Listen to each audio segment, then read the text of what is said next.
Alhamdulillah, wassalatu wassalam ala nabiyyina Muhammad wa ala alihi wa sahbihi wa sallam. Amma ba'da, habibti fillah, assalamu alaikum wa rahmatullahi wa barakatuh. Hayyakum Allah. May Allah tabarak wa ta'ala bless us all with ikhlas with the bat. May Allah subhanahu wa ta'ala forgive us of our many sins. I got received a couple of questions, and of course we receive countless questions about the path of seeking knowledge. And many people want to embark on that quest. And many people want information about issues pertaining to knowledge, which is something khair azim.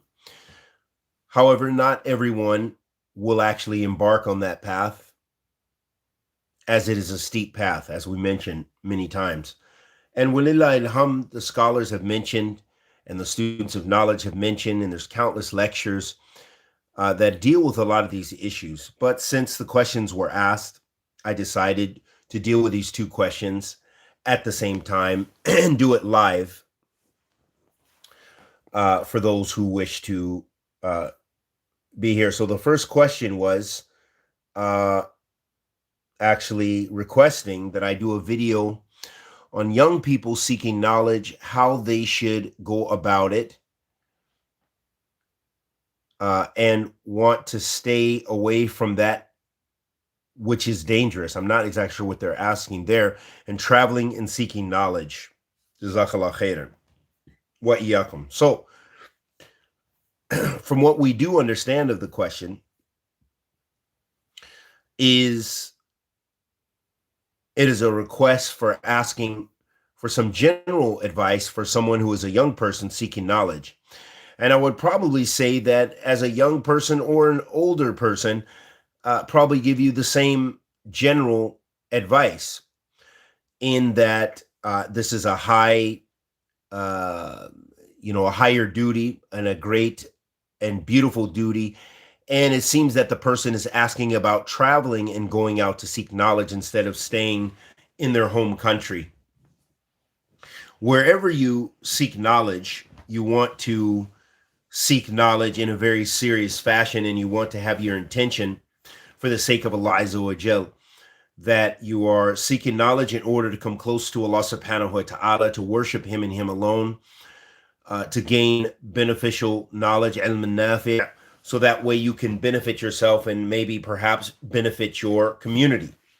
And so that is a great and excellent intention, and bi'idhnillah, something pleasing to Allah subhanahu wa ta'ala. And you should not, of course, travel and go seek knowledge with Ahl Bid'ah. That should never be your focus and in your intent. So it's good to know where there is sound knowledge. And Ahl Sunnah is kathir. Ahl Sunnah is all over the world. And you'll find scholars of Ahl Sunnah that they're mawjood and they're plentiful. So we have a lot of options, and even institutions, walillah alhamd, where a person can go and travel and learn the book of Allah subhanahu wa ta'ala and the sunnah of the Prophet sallallahu alaihi wasallam, and advance himself or herself in the field, in the Islamic sciences. So this is a great ni'mah min ni'amillah. So I would say that a person who wants to traverse that path, that they should make their intention purely for Allah subhanahu wa ta'ala.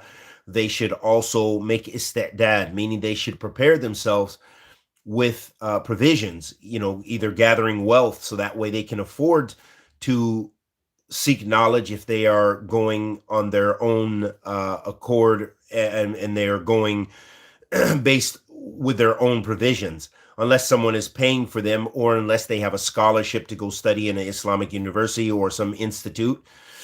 Then you need to have the means in order to do so.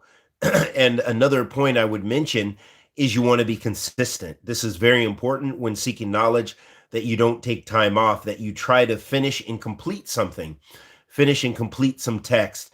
If you're learning the Arabic language, that you finish your Arabic language program or course, because what happens often is people leave and they go overseas and they study, and various circumstances arise and they don't complete their studies. So they may come back after a year, after 6 months, after a year and a half or 2 years, even wasting their time, not being focused in their studies, not completing their studies. Some of the people I've seen, many people go hang out in Yemen, really, when the life was very hard, even in those times. But I've known many people who sat out on that journey, set out on that journey, and some of the people really just hung out. They actually hung out for sometimes for years and didn't really gain that much for themselves, even.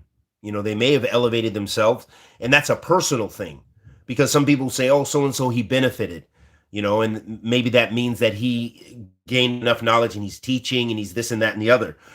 But really, the way I look at it is that it's a personal thing. No one can tell me that I didn't benefit or tell me to what degree I benefited, because I benefited. I learned more about my Islam than I did prior to leaving. So it was beneficial for me. I learned a lot. I got introduced to sciences. I was introduced to scholars and saw scholarship. And so all of these things were absolutely important and a part of that personal experience of elevating yourself and hopefully bettering yourself in your religion. So going out to seek knowledge is a great thing, but you do want to make sure that your intention is correct and that you are not playing around and messing about. And let me give you an example. Some people go, I've known people and had people even tell me, and I recall after leaving Damaj that there was an institute that myself and a couple of brothers from the UK, we wanted to study in to improve our Arabic language. Wa alaikum salam wa rahmatullahi wa barakatuh. And so everyone was so busy warning against these institutes, because these were legitimate institutes. They could give you a residence permit, and it costs a little bit of money, which was nothing in those days, in compared the prices, and it was going to help us solidify our foundation. But some of the people warning, oh, those, they have political orientation, we're not sure, are they Ikhwani, and it was a language institute. So I would say to someone, and I've heard people who've been warned, others who wanted to study there, against it. And I said, did you come to Yemen to just hang out? Because, you're just hanging out, coming to the brother's house, maybe learning a little Arabic when he feels up to teaching you, and drinking coffee and laughing and joking, but you're not really elevating yourself. I know you couldn't have come thousands of miles from America and other countries to just sit with one of our brothers who, mashallah, is a talib al-ilm that benefited, but it's not consistent. It's not a consistent dars. On top of that, there are issues you might learn that might be mistakes, without mentioning names and so forth and sittings, but this is the reality. And so it's very important that when you go to seek knowledge, that you remain firm on that path and you don't let anybody distract you. If you go to Egypt and you find the opportunity to study and you are benefiting, and you're not learning from Ahl Bid'ah, meaning they're not teaching you Ashari Aqidah, they're not teaching you Sufism, they're not teaching you some other garbage, but maybe you're in an institute that they have some political leanings, but you're learning Arabic and you're not learning Aqidah from them. Well, you're benefiting. So you don't want to take that benefit away unless you have a better opportunity to sit with someone from Ahl Sunnah. Okay.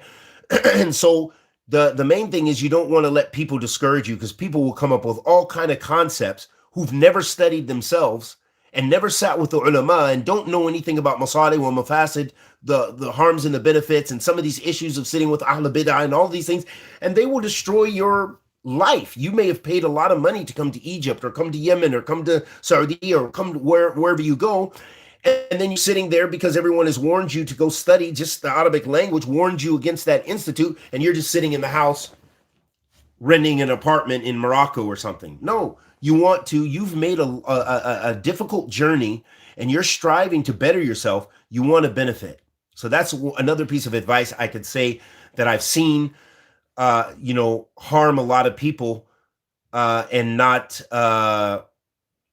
for people not to benefit. Another thing I want to mention, I just saw a brother, and I think he studied in Damaj for quite some years. He mentioned, he posted on my channel about Yemen and stuff. And so he has a lot of experience in Yemen, as I do myself, and have ties there. Uh, One thing I'll say, and what I've seen, especially in Yemen, a lot, because those places like Yemen have always been difficult places, meaning difficult. Not everyone can handle that, plain and simple. I know people, and I remember I was kind of one of them. When I went to Damaj, it was hard. I came from Seattle, Washington, my first time out of the country, and all of a sudden I'm in a place and I'm seeing hyenas at night. These giant bugs are falling out of the ceiling on my bed. You know, excuse me, akramakum Allah, but I'm urinating in bottles like this and it's overflowing, spilling on me, and I can't even go to the bathrooms because of the fear of walking to the hammam in the pitch black desert night where some dang hyenas might be, and wild dogs were definitely there.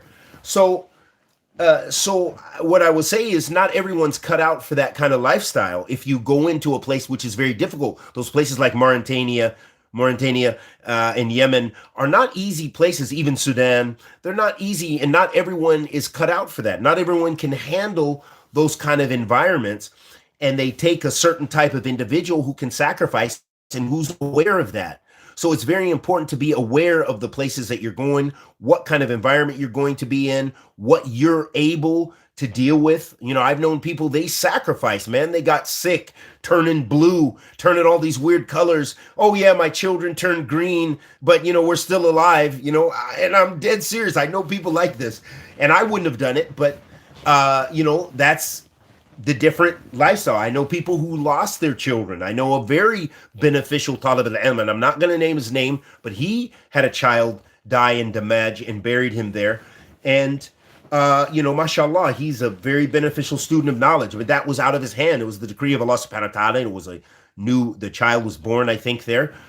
And, you know, the point is you know, seeking knowledge takes sacrifice. So you have to know about what level you're able to do as a person and as an individual. What level of sacrifice are you willing to take? If you're married, is your spouse able to do that?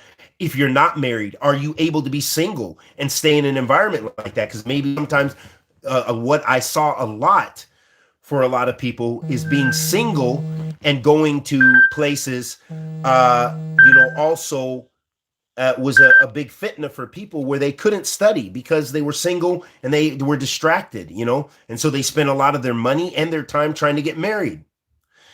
And so, or they married thinking, you know, this person's a talib al-ilm. I know a situation where a sister married some brother from one of the countries, and the guy was abusive, beating her in Damaj. These are stories we know, you know.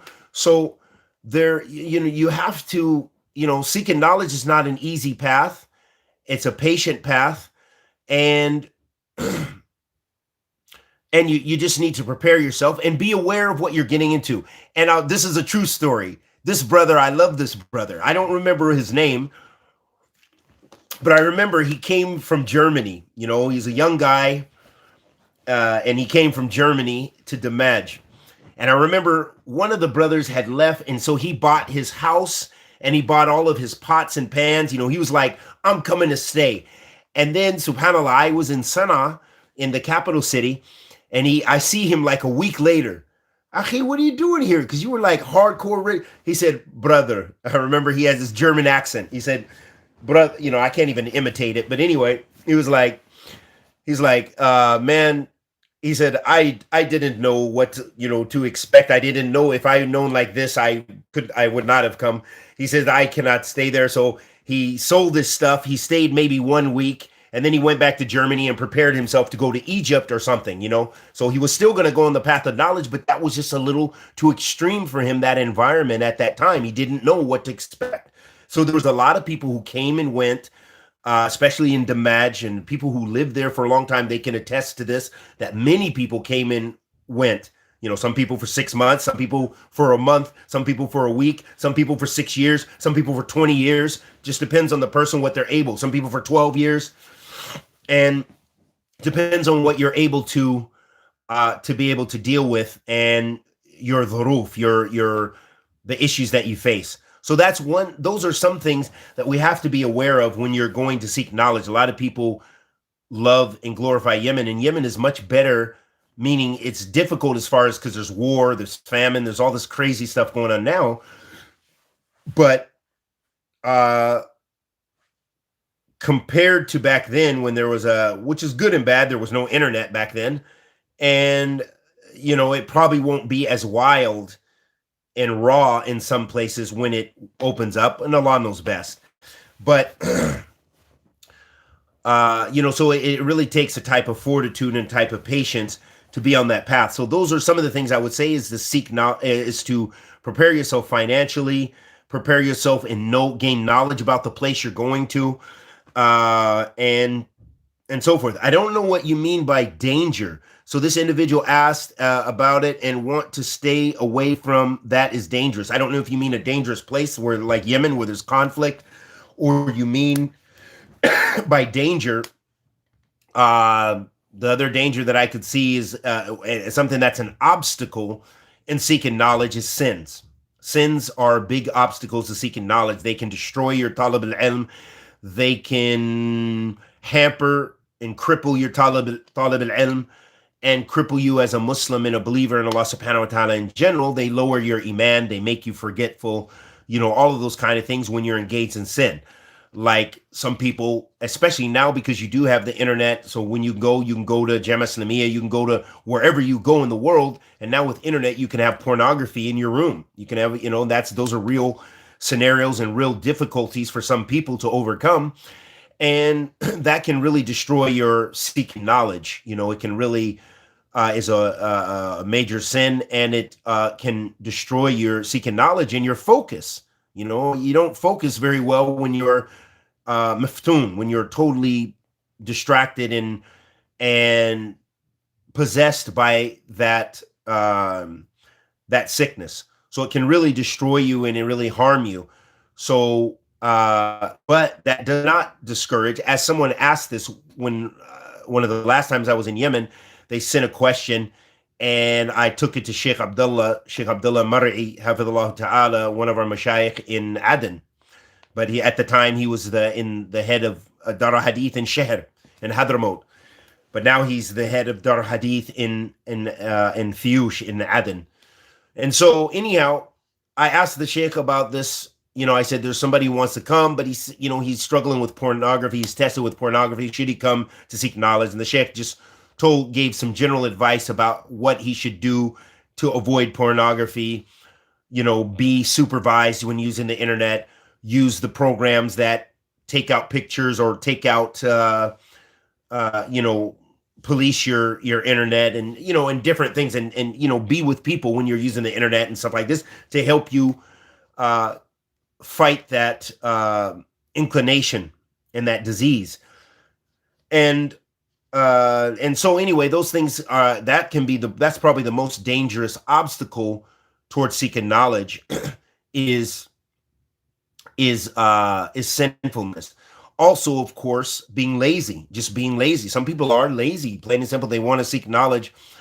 They want to, but they don't really want to make the sacrifice. It's a very, like I said, it's a steep path. It requires you actually doing it, opening your books up, or being in a dars day in and day out, going daily and trying to revise or memorizing if the sheikh wants you to, or whatever the case may be, that it requires sacrifice and striving. And that's why the Salaf used to say, talab al-ilm, talab al-jannah, seeking knowledge is seeking paradise, because it's a steep path to get to paradise. It's a steep path to seek knowledge, and that it requires an intention. And this is something that pleases Allah subhanahu wa ta'ala, as some of the ulama, some of the scholars of the past, the imams of the past, like Imam Ahmed bin Hanbal, rahmatullah alayhi, rahmatin wasiya, wa ghayrihi kathir, that he said basically that that this is one of the afdal qurbat. This is one of the best ways to come closer to Allah is by seeking knowledge, and that it's better than jihad, and it's a type of jihad. And there are many statements that attest to this from some of the classical scholars up until the latter day scholars.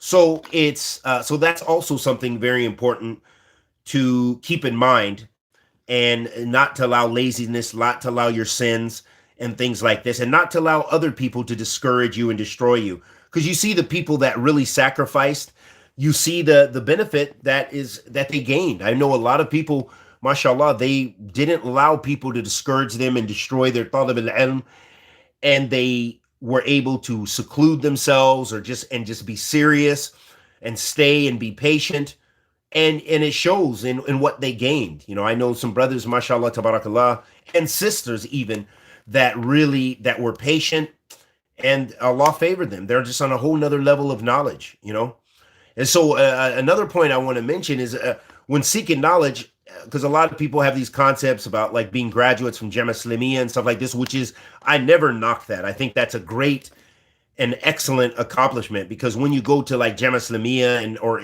some Islamic program, the formal study is excellent, and it makes you study things you normally might not study on your own. You wouldn't want to maybe even touch those subjects, but you have to do a program that has been designed for you.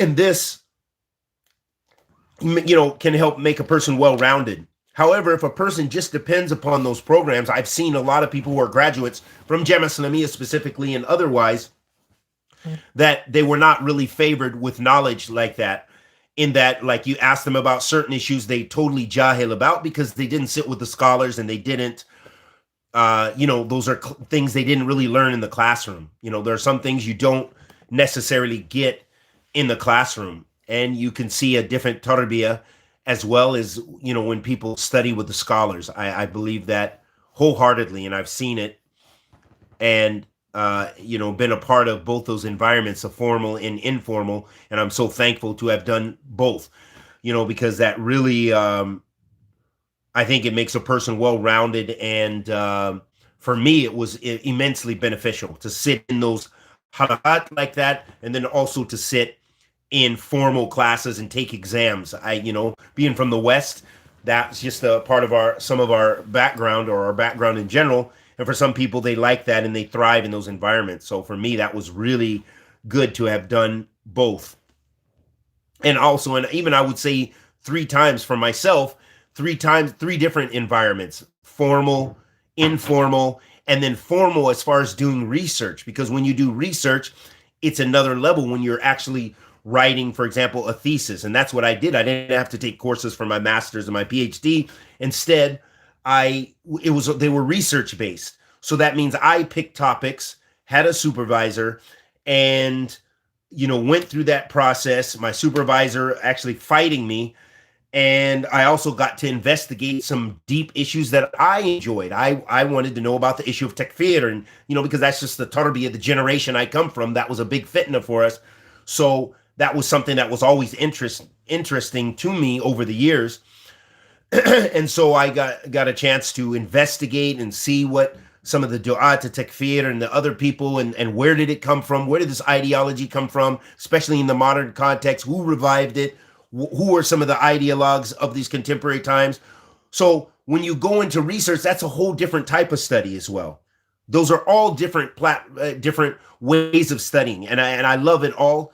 And I think that makes a person well-rounded, and a person can become well-grounded if they benefit in those environments. Because research, it gives you a chance to specialize in a topic, to really go in depth, and to do research, to go into your books, to go into the various texts, and find, and not just make claims or parrot and just blind follow, but you actually have to go and test a hypothesis, test the thesis, and see if it holds water. Well, what do we have in common between the Khawarij and these modern day Takfiris? And what's the relationship? How do we say Sayyid Qutb is like this, or Abu Qatada Philistini, or Abu Hamza Misri, or Jamaat Takfir wa Hijra, or Faraj, who was the Imam of Jamaat Takfir wa Hijra, or this one? What do they have in common, and where does it go from there? And how does Al-Qaeda and how's Bin Laden, how do they fit into that puzzle? So that takes research. It doesn't just take you speaking and parroting just because you cut and paste some fatwa, but instead you have to go into those fatwa, and you have to go into what the people of bid'ah and what they say, and you have to research and you have to analyze. And so that's a whole different type of study, and I love it and highly recommend that for those who are able to do that. And even those people who are talib al-ilm who finish, their formal studies and stuff, I'd recommend also doing that. You need to research various topics, regardless of what science it is, but to go into depth, it gives you, a greater specialty. That's why I admire so much people like Muhammad Munir, and other than there's many, and Sheikh Tahir Wyatt as well, because he, what he went through. They did this in the Arabic language only. They had to go through a whole different rigid study as far as the studying those topics. Doing a PhD in the Islamic University of Medina is not a joke. Sheikh Abdurrahman Omeysan, and so, but he's Yemeni. His asl is Yemeni, so it's different. These people learned it. They learned as native speakers, and then they went through that process, and they were grounded, and then they elevated in their sciences. That's a great ni'mah right there, and so many benefits. Alhamdulillah. So then someone else had another question, and I'm going to try to answer that. So that's why I decided to go live. I didn't want to. It's easier to upload as well. So someone asked here. He said, quick question. In your time studying with the scholars and other students, what has been for you the most effective and efficient method in finishing reading Sahih Bukhari and Muslim? I'm asking about reading habits. Any advice you have, Barakallah Feek?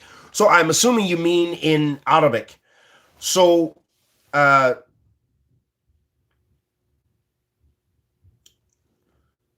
there are programs, there are mashayikh, there are people you can actually sit with and read and get ijazah and things like this if you just want to read those texts.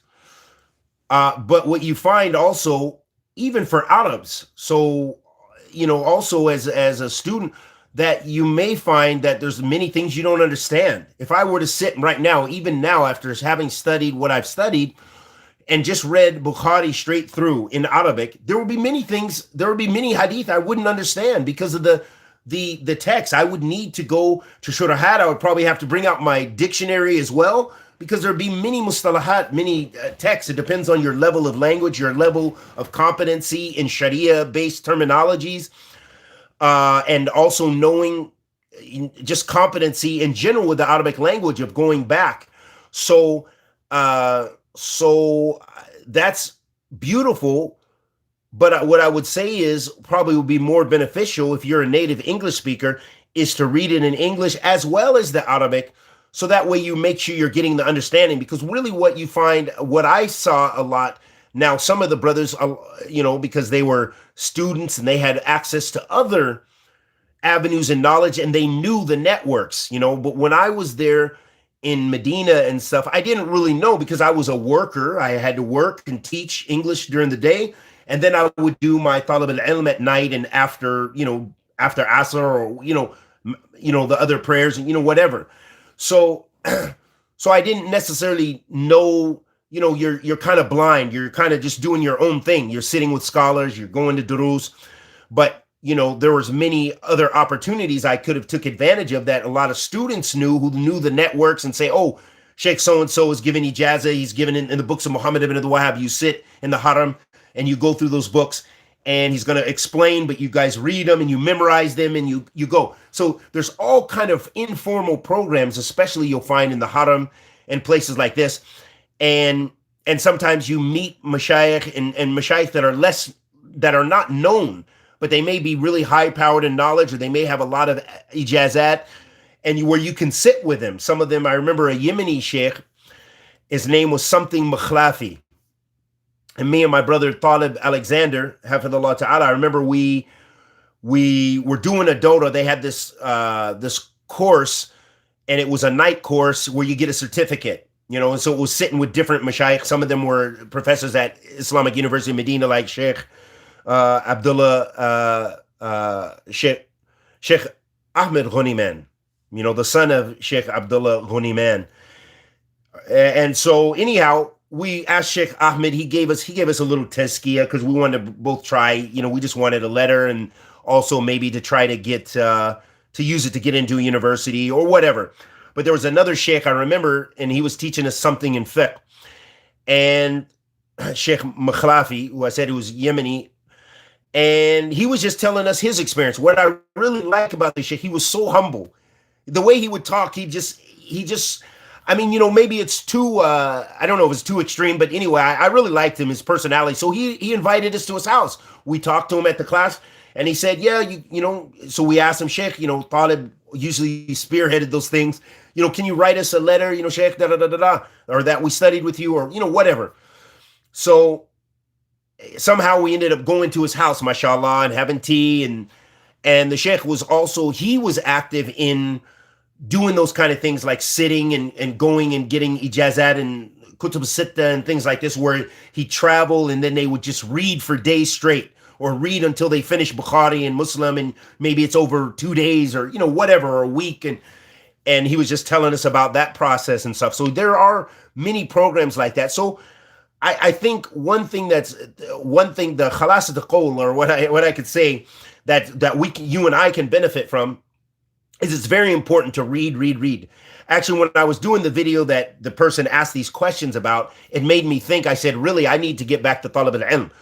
I do these short reminders and stuff, but I need to get back into reading and preparing just for my own self and my own soul. And it makes me stronger in delivering knowledge, because you can forget knowledge. You will forget if you don't use it.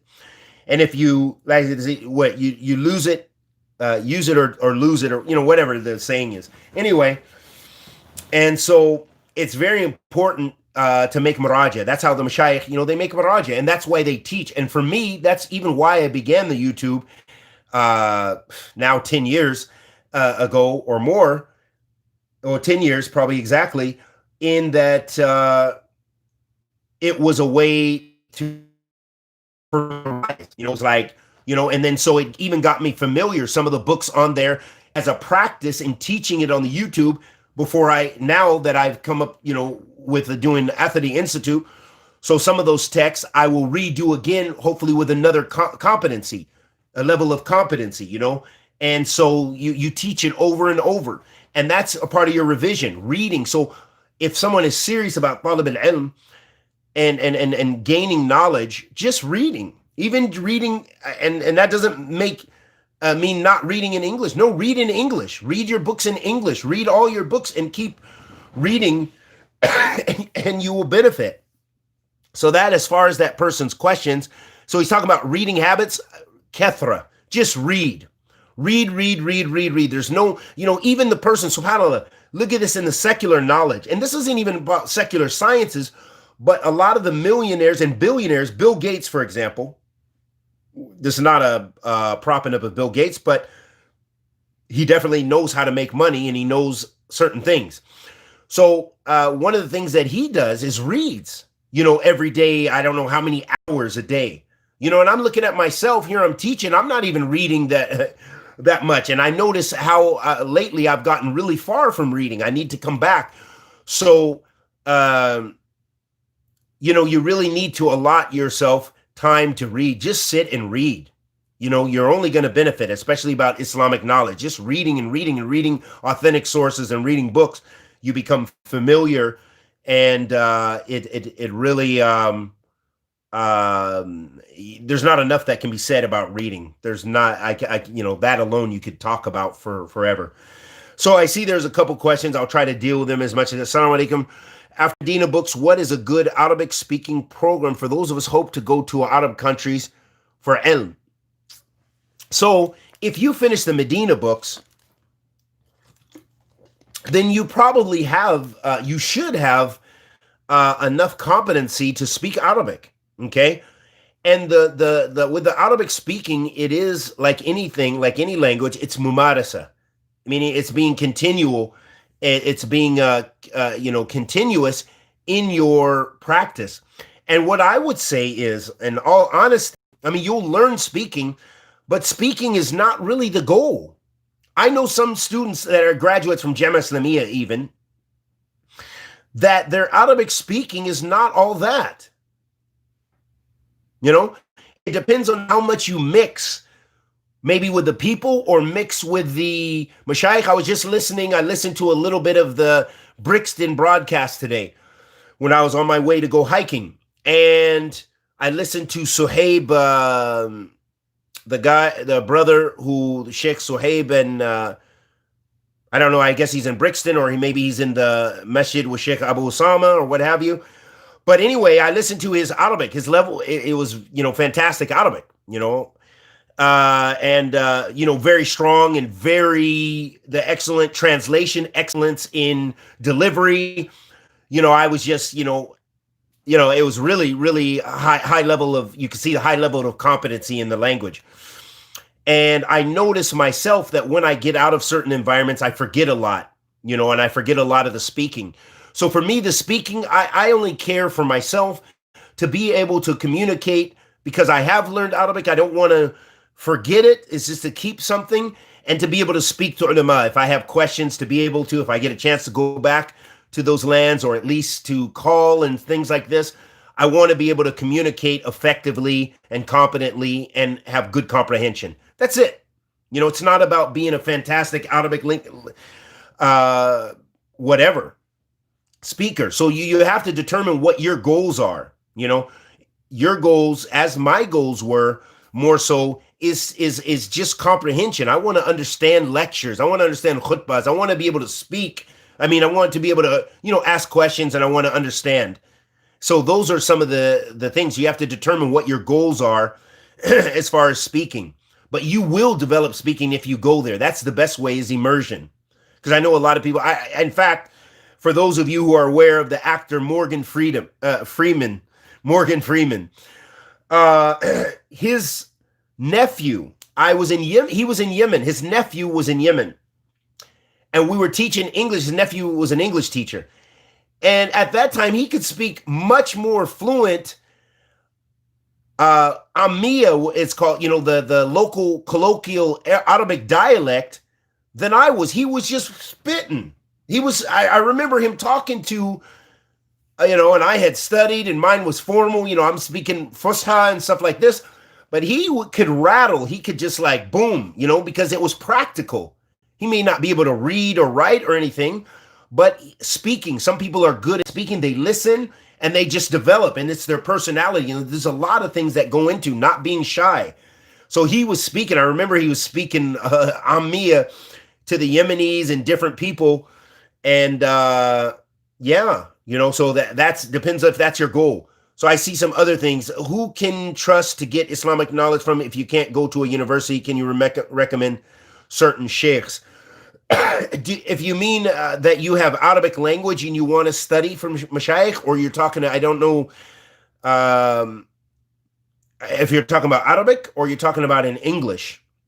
So I don't know. If you're talking about Arabic, there's so many. That's a question that should be known. There's so many scholars of Ahl Sunnah, the scholars in Medina, the scholars in Mecca, the scholars all over Saudi, scholars in Yemen, scholars that are in Mauritania, scholars that are in Egypt, scholars in Indonesia and Somalia. I was just talking to a Talib al-Ilm yesterday from Somalia, from Hiragesa, and he was just telling me how it's just on fire there. He said the dawah is very strong. There's many mashayikh, and they're just teaching and doing, and they have a lot of the ulama there that are have high status with the government. He said, or that they're kind of even respected to a greater or lesser extent by the government, especially in Hiragesa. So, it just depends on what you mean as far as, what language you're talking about. I'm not sure if you're talking about Arabic scholars. Barakallah Feek, can you elaborate more on how you use to allocate time to seek knowledge while working also, since most of us are in a similar situation? For me, I can honestly say it was just a ni'mah, because I was in Saudi Arabia, okay? And I was also, because I had my degrees, I was teaching at the college level. I was teaching in college, I was teaching in the universities. And then my last job, I was teaching for, whatchamacallit. Yeah, I know Hassan Somali. Yep, he knows me as well. So I was teaching in the colleges and the universities in Saudi Arabia, and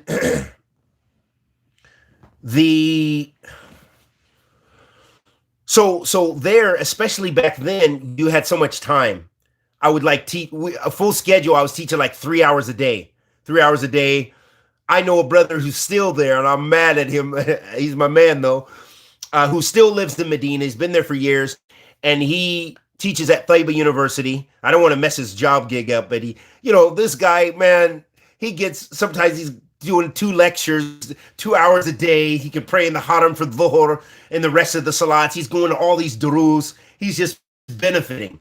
And so that was the ni'mah, especially in the past. And now it's very different in Saudi Arabia. Teaching is as well. You usually don't have that same kind of free time. They work you now. But most of the time I was there, especially in the university jobs and the college jobs, you might only have to work a few hours. That was your schedule. So you had a lot of time to seek knowledge. One of my ex-colleagues that I'm sure if you know some of the people in the UK that are du'at and stuff is Abdullah Lahmami. Okay. We used to go to a lot of durus together because we used to work together. We shared information. Oh, Sheikh so-and-so, he also was very close to certain mashayikh like Sheikh Abdullah Bukhari and Sheikh Ubaid. He was very close to Sheikh Ubaid, was his neighbor. So you could get those private sittings pretty easy and if you had questions. But anyway, the point is a lot of brothers were able to do a lot of talab al-ilm because of that, because it was such an excellent work schedule. But that reality is not necessarily the same now. It's changing, and it's changed a lot. So I don't know. I think the bottom line is when you have to balance between work and talab al-ilm, you just have to make that extra sacrifice and strive. It's just, there's no easy way about it. And especially if you're working full time, you're working 8 hours, 9, 10 hours. A lot of people can't hack it, but some of the people actually do sacrifice, and they still balance their schedule and do some talab al-ilm. So it just depends on the person and what they're able to do. Someone said, can you recommend any places to go study since I've been told Egypt isn't safe and Sudan isn't either? I think right now there's just a lot of instability in the world right now. But as far as Egypt, I thought Egypt would still be pretty safe, really. I mean, there's issues going on, but I think Egypt is still one of the easier places to go to. And that's my own bias, is that I preferred kind of Arab countries where Arabic is the language I like. I never envisioned myself going to Indonesia to study, although there are places of Ahl Sunnah. And I knew mashayikh, Salafi mashayikh, and there's a lot of Salafis in Indonesia and mashayikh of Ahl Sunnati wal Jama'ah there that host a lot of scholars from Yemen and a lot from Saudi that go. And, so you can get it in many places, So I used to know some of the mashayikh there, especially when they were in Medina graduating and, doing their PhDs and things like this. And others that studied in Mahad al-Haram. And the point is, there are many places. Morocco, I think, is stable, but you need to go and know the places to go there to study, that are studying Kitab al-Sunnah. So a lot of it is networking. But I still believe Egypt is a very good option for someone once things calm down with the COVID and all these other things. Sudan, I think it's fairly unstable. I wouldn't necessarily. I think it's much more. It's less stable than than Egypt, I believe. How does a student go about revising? Well, there are several things. One of the things for me what I do is teaching. When you teach, if you have to do khutbahs, if you have to be active, you have to revise. I mean, you need to prepare, so that's one of the things that helps you is teaching books. That's what I like to do. But for me, as you may have noticed on my YouTube, I've kind of toned a lot of that teaching back because I don't see that there was really much interest. So I felt like I can't put all my energy into this and no one's listening. There's no sense in me, it's a lot of work to teach and devote your life and your study and prepare. So now I just do little reminders more so. I don't usually go through books unless, there's some rare things. And I will maybe in the future if I have more time. But more my focus now is building the Athari Institute. So I'm recording for that. I started recording tonight, Aqidah Tahawiyah, the introduction. So I'm going to try this week to do a dars every day for the institute. But those will not be live. They will not be on my YouTube. So the bottom line is teaching helps you revise, sitting with other students, revising, just reading. What I used to do when I was active as a student, when you're really learning and you're trying and you're younger or what have you, is I still have this, one of my first notebooks, and it has a lot of the hadith that I always mention on that daftar, on those notebooks, a whole bunch of hadith in different areas of, and some of the athar of the salaf that I had written down in my early stages of study. And what's left of that notebook, I still have it in some, I used to, when I was more active, I would, you might sit and just read it 3 times, read all your hadith that you memorized, and this keeps it on you. And as bin Uthaymeen mentions, and Imam Sa'di also mentions this, that, it's that you'll be amazed how much stuff you won't forget if you just touch on it every so often. Whatever you've memorized, if you memorize the Surah Thalatha, for example, sit and read it every 2 weeks. Just read it once, because if you've already memorized it, or you've memorized a significant part of it, and this will keep it fresh. This will keep it fresh. I mean, I haven't revised a lot of those books, and that's why I forget a lot. But still, there's still things I have from memorized from years ago. It's still with you, and if you use it a lot, then that's a part of your revision. So revising is just sitting and revising, or taking a hike and revising. You can take it with you. Take your book and read if it's nice weather and it's not going to rain on you. You can revise it. You can record it. In the early days, you used to record it and listen on a tape. Whatever. You can do all kind of things to revise knowledge. There's so many, especially with technology, there's so many ways. So that should never be an issue. It's about you making your time and taking your time. Somebody says, Assalamu alaikum, but what if I feel like I can't teach because I'm not qualified? But you can teach to maybe your friends, maybe to some new Muslims, maybe to just in a small gathering. If you're a sister, she could get together if some other sisters are serious, and you guys just read together, and you could share what you learned. And this also makes the husna suhbah. It makes the good relations, good colleagues and good husna suhbah, the excellent companionship. Okay, this really helps in talab al-ilm. And I was just thinking about this. I was with my man Sabr yesterday, may Allah preserve him, one of my closest friend in the dunya, no doubt, my Habib. And anyway, and I was just thinking how much time we sit, we talk about other stuff, we engage. But I was just thinking, man, we should take, every time we get together usually on Jumu'ah, we should at least read a hadith and go over something. We should use the time. And actually, there was a brother who's a new Muslim. He was in the car with us, and he asked questions. He pulled out his phone, started recording. So I just told him about, the 6 pillars of Iman, because I tested him. I said, how many pillars of Iman? He said, 6. I said, good. I said, what are they? He said, I said, okay. So boom. So then we started going over that. Then he started asking questions. He was recording because he has the zeal. He wants to learn. My point is you need good companions.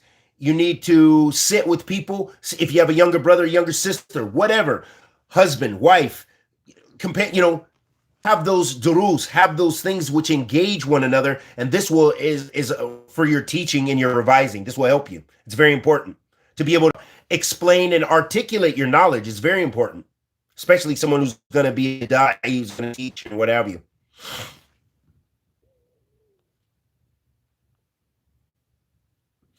Can you start to learn Arabic or seek knowledge on your own, like on YouTube or online sources? Yes, of course you can. Yes, absolutely. But that is not what you want to rely on solely. But if that's all you have as an option, then of course that's a great ni'mah to be able to go through books and lectures um, on the YouTube and other sources. Yes, you can do total talib al-ilm that way. There's so much free lessons. There's so many people keep posting on my YouTube about people who are teaching Arabic courses, whole courses of the Medina books for free that you can watch in video form. And that will teach you so much. That is not the only thing to depend on, but if that's all you have, you depend on that until you can do other study, until you can sit with a teacher, hopefully. But yeah, absolutely, you can do that. And there's so many students of knowledge and mashayikh and what have you who are teaching books and who have finished books. There's so many recorded lectures that are online from Ahl Sunnah that are fantastic that you can benefit from. So absolutely, I would say benefit from them. So many recorded durus and stuff. Benefit. Yes, absolutely. What is the reward for forgiving your brother? The reward for forgiving your brother. Maybe Allah subhanahu wa ta'ala will give you rahmah, and Allah subhanahu wa ta'ala will give you forgiveness. So there's immense reward from Allah subhanahu wa ta'ala. And this is one of the sifat of Allah subhanahu wa ta'ala is, of course, He's a Rahman. He's the most merciful. And so by you being merciful and forgiving, and the forgiving, Tawwab Rahim, that you are practicing characteristics which Allah subhanahu wa ta'ala loves and that He possesses in a manner that suits His majesty. So, for example, in a hadith al-Qudsi, the Prophet ﷺ said about Allah subhanahu wa ta'ala, he said, لَمَا قَدَ اللَّهُ خَلْقٍ كَتَبَ فِي كِتَابِهِ عَلَى نَفْسِهِ فَهُوَ مَوْضُوعٌ عِنْدَهُ إِنَّ الرَّحْبَةِ تَغْلِبُ غَضِبِ. That the Prophet ﷺ said that when Allah subhanahu wa ta'ala decreed the creation, He wrote in a book on Himself that verily my mercy precedes my wrath. So you want to have the characteristic and the trait of mercy. And I was just listening to a beautiful, beautiful khutbah today that actually I want to use in the future for a khutbah from one of the mashayikh in Yemen. And I think he's, because these are younger mashayikh that are mashayikh I didn't really know of, but some, the Yemeni mashayikh, as far as those khutbahs and stuff and muhadarat, anyhow. And he was talking about mercy, the rahmah, and he was coming up with strong nusus, and it was just like you want to cry, And so, anyway, he was just talking about the importance of rahmah, and so this is so important in our deen. And anyhow,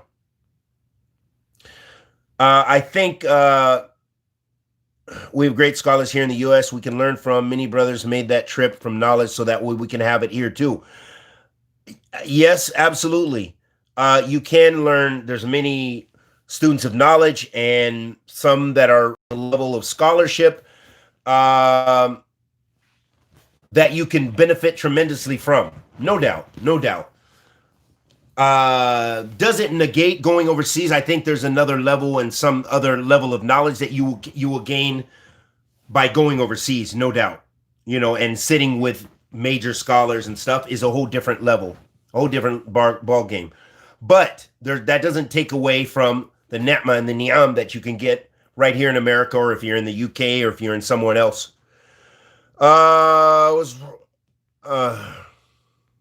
Yeah. So anyhow, those are some of the questions. I'm going to go now. May Allah subhanahu wa ta'ala bless us all with ikhlas, with thabat, and forgive us and bless us with those things which please Him, and forgive us from those things that displease Him. What shuyukh are good to listen in Arabic? So this will be the last thing that I will answer. There are so many mashayikh in Arabic. It's ridiculous. But I would just say that begin a lot with the major scholars. If you're going to listen, this is some advice Sheikh Suleiman al-Raheli told me when I was going to go back to the Yemen. The last time I asked him, and I said, Sheikh, here's my situation. I want to go back to Yemen for this reason. I hate to leave Medina, but I'm a worker here. I want to just sit in Yemen. And one of the things he told me, and I consider this advice, dhahabiyah, nasiha dhahabiyah. He said, golden advice. So he said, compare whatever you hear there when you're studying and sitting in durus and halaqat to what you learned here in Sardia to the major scholars. And he mentioned 3 or 4. He said, compare what you hear those lectures to Imam bin Baz, Imam Al-Albani, Imam bin Uthaymeen, and Imam Muqbil. And that really made me smile because some mashayikh in Sardia had bad views of Sheikh Muqbil, rahmatullahi alayhi, rahmatan wasiya. But that's a whole nother topic, whole nother controversy. But the point is he mentioned those 4. And I took that advice to heart. And I remember sitting with the Talib al-Ilm, and it was just for revision of going, he was teaching some of the books because I knew I would teach those books when I got back to America. So I wanted to sit in those durus and revise some books, Qawaid al-Arba and stuff. And I heard something from him, and I called him on that. I said, you said something I never heard from any of the mashayikh before, and that didn't sit right with me. And then I asked Sheikh Abdullah, and then the brother kind of recanted. You know, he's a Talib al-Ilm, mashallah, Yemeni student of knowledge. But, you know, again, listening to those, you have a lot of safety and khair azim. We ask Allah the Almighty to accept our good and forgive our evil. Sallallahu alaihi wa sallam ala nabiyyina Muhammad wa ala alihi wa sahbihi wa sallam. Assalamu alaikum wa rahmatullahi wa barakatuh.